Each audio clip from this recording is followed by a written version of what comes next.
Ya, Assalamualaikum warahmatullahi wabarakatuh. Pada kesempatan ini kami akan membahas tentang electric power steering. Fungsi dari electric power steering yaitu mengubah arah roda depan kendaraan agar kendaraan bisa berbelok ke arah yang diinginkan pengemudi.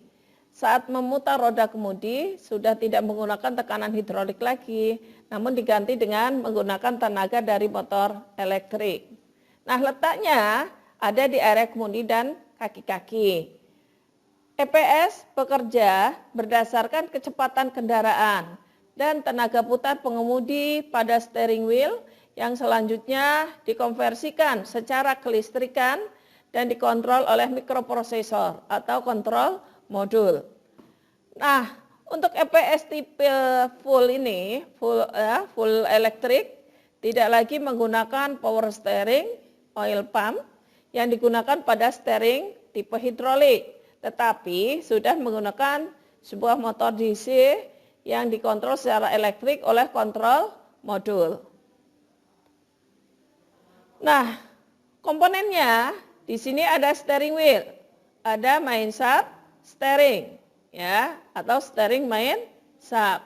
Nah, steering wheel fungsinya untuk mengontrol arah kendaraan, di mana putaran steering wheel akan diteruskan melalui steering shaft dan steering linkage, yaitu sambungan-sambungan kemudi, ya, yang kemudian menggerakkan roda untuk membelokkan ke arah yang dikehendaki. Nah, di sini ada steering main shaft, poros yang fungsinya untuk meneruskan putaran steering wheel menuju steering gearbox tadi, yang dari steering wheel tadi diteruskan oleh main shaft steering. Nah, dari sini ya, ini steering wheel, main shaft ini di dalamnya, di dalam sini. Nah, di sini ada namanya steering column. Nah, steering column ini fungsinya sebagai tempat atau cover dari steering main shaft. Apabila misalkan terjadi kecelakaan, steering column tadi akan melindungi main shaft supaya tidak kena benturan, termasuk melindungi supaya yang tidak kena karat, ya. Nah, steering column ada dua jenis, ada yang collapsible, ada yang non collapsible. Nah, sekarang ini ada steering linkage, yaitu sambung-sambungan. Di sini ya, sambungan-sambungan kemudi. Yang ini adalah pinion gear. Nah, yang ini tirot. Ini juga tirot. Yang ini adalah rack. Nah, fungsinya steering linkage ini, tapi ini ada ball joint ya, ball joint ini. Fungsinya untuk meneruskan putaran kemudi menuju roda depan, steering linkage seperti ini. Ya. Nah, ini gearbox-nya. Gearbox dari yang tipe rack and pinion. Ada juga gearbox itu yang sekarang banyak dipakai itu kan hanya dua, antara ring gear pinion. Nah, fungsi dari gearbox itu mengarahkan roda depan dan juga sebagai gigi reduksi untuk meningkatkan momen agar kemudi menjadi lebih ringan. Berat ringannya kemudi ditentukan oleh perbandingan gigi pada steering gearbox yang berkisar antara 18 sampai 20 berbanding 1. Nah, sekarang kita akan ke komponen utama dari electronic power steering ya. Kalau yang tadi itu adalah komponen-komponen kemudi, yang tadi ada hubungannya juga dengan electronic power steering. Ini ya, electronic control module ECM atau PCM atau ECU yang berfungsi untuk mengatur kerja dari power steering tipe elektrik ini ya. Nah, berikutnya ini ada clutch ya.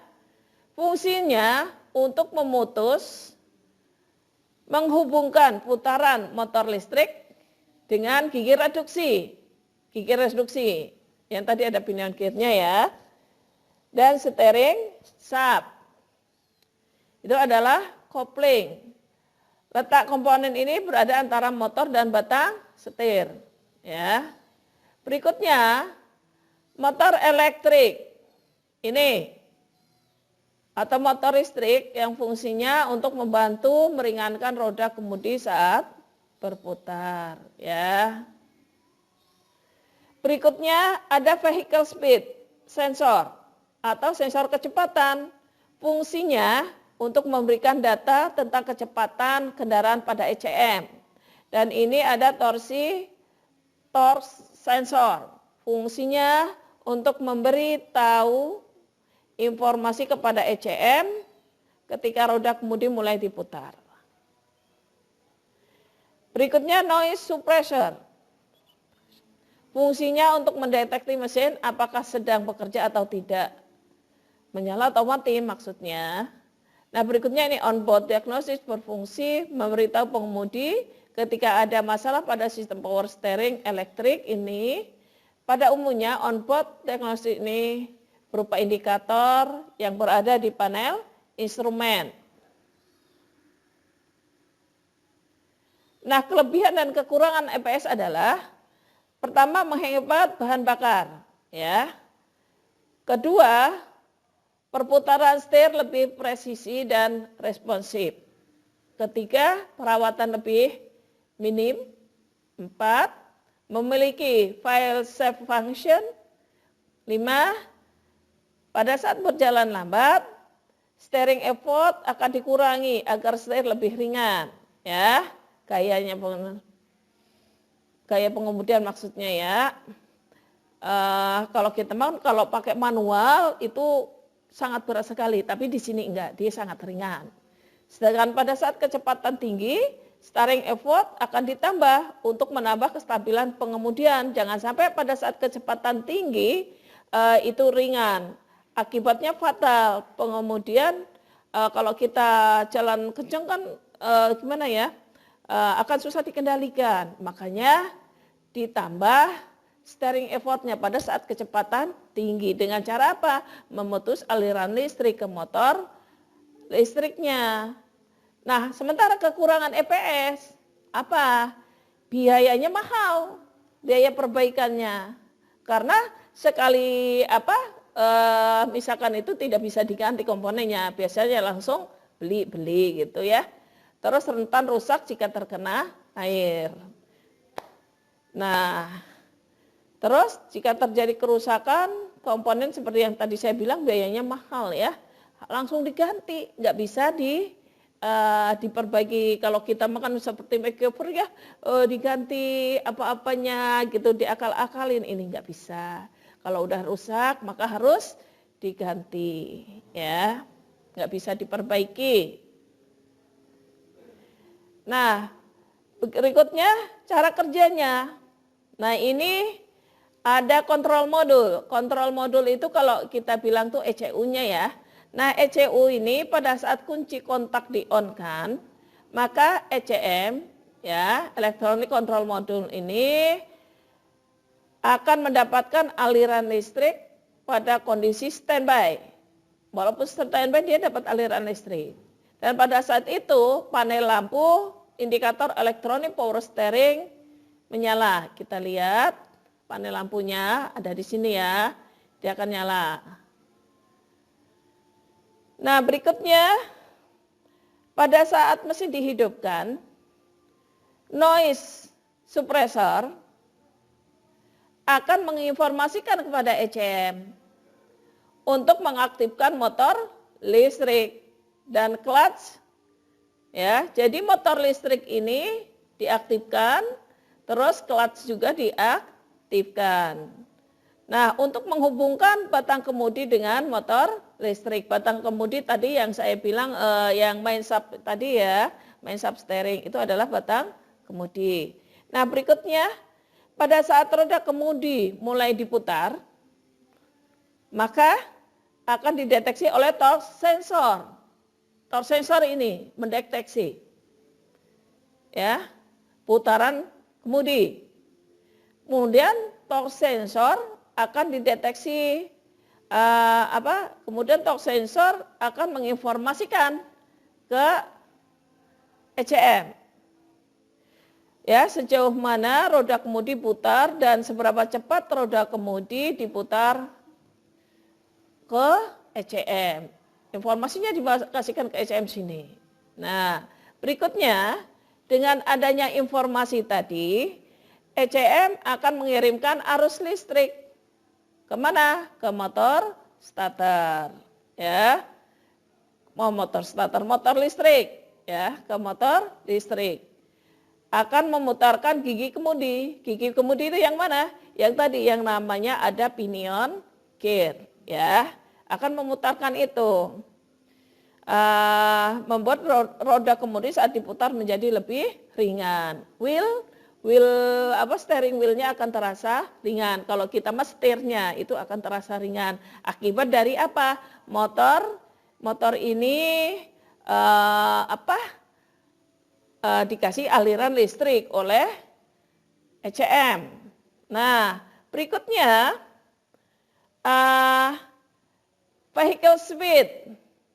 vehicle speed sensor akan menginformasikan kecepatan kendaraan kemana? Ke ECM. Semuanya ke ECM. Ketika kecepatan kendaraan tinggi sekitar di atas 80 km per jam, maka ECM akan menghentikan aliran listrik. Aliran listrik ini dihentikan, ya, ke motor listrik. Supaya apa?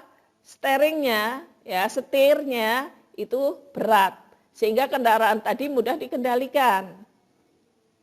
Ya, kalau misalkan kita kecepatan tinggi, maka keamanan pengemudi itu sangat riskan, ya. Jadi diperberat dengan adanya aliran listrik tadi diputus di sini, ya. Menjaga keamanan pengemudi.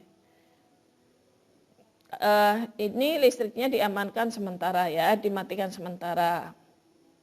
Nah, pada saat terjadi kesalahan pada sistem elektronik power steering ini, maka lampu indikator menyala. Lampu yang mana? Lampu yang ini. Nah, lampu di sini menyala, akan berkedip-kedip, ya. Caranya bagaimana? ECM akan memutuskan aliran ke sini, ke motor listrik. Dan menghentikan aliran ke clutch, ya, sehingga akan memutuskan hubungan antara motor dengan batang kemudi. Jadi motor dengan batang kemudi itu tidak ada hubungan, dan yang tadinya terasa ringan akan menjadi berat untuk keamanan pengemudi tadi, ya. Kalau misalkan power steeringnya tidak berfungsi, roda kemudi masih bisa digunakan. Walaupun saat memutar kemudi terasa berat, kembali ke asal, yaitu akan terasa berat. Kalau misalkan dialiri motor listrik, maka terasa ringan. Tapi itu apabila terjadi emergensi saja, ya. Kalau misalkan pengemudinya terlalu kencang, maka dihentikan aliran listriknya. Nah, berikutnya kita akan melakukan pemeriksaan EPS, ya. Kita lanjut berikut.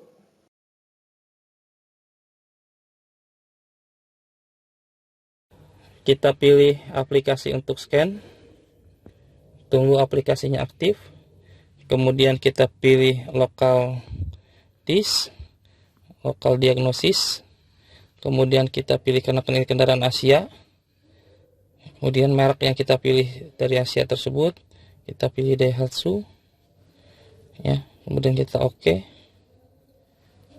kita tunggu sampai connect, ya. Nah, kita pilih Daihatsu itu merek apa, karena kita merek Trios, kemudian pilih jenis mesin, Kemudian pilih sistem yang akan kita cek. Ini ada beberapa pilihan. Kita pilih APS. Berarti kadang-kadang kita adalah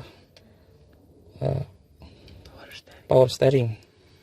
Ini red fault code. Apabila ada masalah biasanya akan muncul di sini. Kita cek apakah ada masalah atau tidak. The fault code cannot be found. Berarti artinya tidak ada permasalahan pada sistem power steering. Kemudian kalau kita pengen lihat data, kita bisa di read data stream. Di sini ada arus aktual motornya, ada baterai supply voltage-nya, ada check out vehicle speed. Ya, tinggal kita mau pilih yang mana.